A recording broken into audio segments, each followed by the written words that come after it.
हरे कृष्णा। मौनी अमावस्या 2025 में 29 जनवरी को मनाई जाएगी और इस दिन लाखों श्रद्धालु पवित्र नदियों में स्नान करने जाएंगे।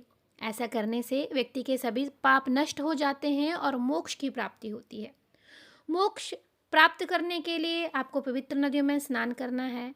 इसके साथ ही मौनी अमावस्या से जुड़ी एक व्रत कथा है जो इस अवसर पर बड़ी महत्वता बतलाती है। तो चलिए आज हम आपको सुनाएंगे मौनी अमावस्या की व्रत कथा। सबसे पहले माघ अमावस्या की मौनी अमावस्या को पाप धोने और मोक्ष पाने का दिन कहते हैं। इस दिन लोग स्नान दान और अपने पितरों का तर्पण करते हैं। कहते हैं इस दिन पवित्र संगम में देवताओं का निवास होता है, इसलिए इस दिन कई लोग महाकुंभ में अमृत स्नान के लिए जाते हैं। मौनी अमावस्या से जुड़ी एक व्रत कथा है जो इस दिन जरूर पढ़नी चाहिए। इस कथा को पढ़ने से न केवल इस दिन की महत्ता का पता चलता है, बल्कि इस दिन में लोगों का विश्वास और अधिक बढ़ जाता है। तो शुरू करते हैं मौनी अमावस्या की व्रत कथा। कथा के अनुसार कांचीपुरी में देव स्वामी का एक ब्राह्मण परिवार रहता था, जिसकी पत्नी का नाम धनवती था और दोनों के 7 बेटे थे और एक बेटी थी। बेटी का नाम था गुणवंती। गुणवंती जब बड़ी हुई तो उसके पिता ने सबसे छोटे बेटे को उसकी कुंडली दी और ज्योतिषी के पास भेजा ताकि उसके विवाह के लिए एक लड़का देखा जाए। ज्योतिषी ने बताया कि गुणवती विवाह के बाद विधवा हो जाएगी। ये जानकर उसके पिता देवस्वामी और माता धनवती बहुत ही ज़्यादा दुखी हो गए। उन्होंने ज्योतिषाचार्य से इससे बचने का उपाय पूछा। ज्योतिषाचार्य ने कहा कि सिंहल द्वीप में सोमा धोबिन रहती है जो बहुत ही पतिव्रता है। यदि सोमा धोबिन तुम्हारे घर आकर पूजा करे और अपना अर्जित पुण्य दान करे तो गुणवंती का सुहाग बच जाएगा और वह दोष मिट जाएगा। यह जानकर देवस्वामी ने बेटी गुणवती को सबसे छोटे बेटे के साथ सोमा धोबिन के घर सिंहल द्वीप भेज दिया। दोनों भाई बहन घर से निकलकर सोमा के घर चल दिए। दोनों समुद्र के किनारे पहुंचे और उस पार जाने की बात करने लगे और सोचने लगे।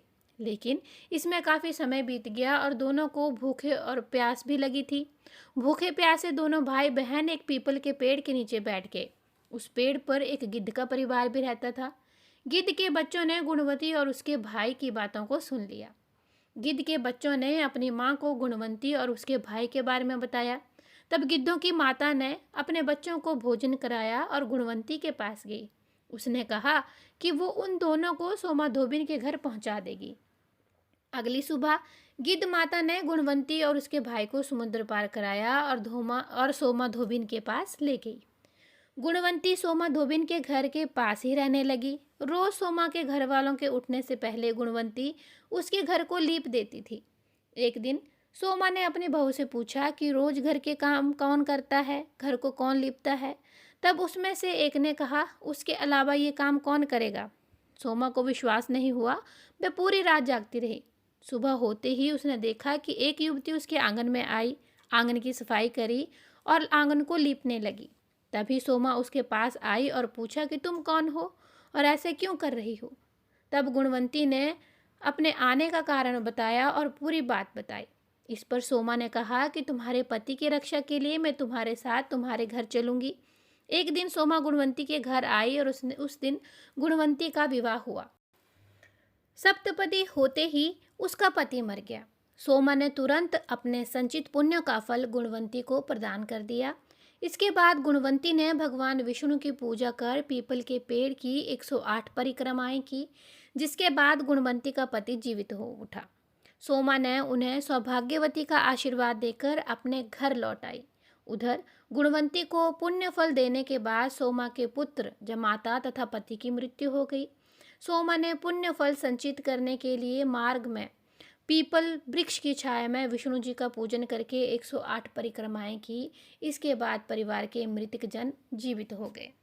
तो ये थी मौनी अमावस्या की व्रत कथा। अगर आप व्रत रखते हैं तो इस कथा को ज़रूर सुने, इससे आपका व्रत पूर्ण माना जाएगा। इसके साथ ही आज की हमारी वीडियो समाप्त होती है। अगर आपको हमारे चैनल में दी गई जानकारी अच्छी लगे तो हमारे चैनल को ज़रूर सब्सक्राइब और शेयर कीजिएगा और कमेंट सेक्शन में राधे राधे लिखना ना भूलिएगा। हम मिलते हैं एक नई वीडियो के साथ। तब तक के लिए हरे कृष्णा, राधे राधे।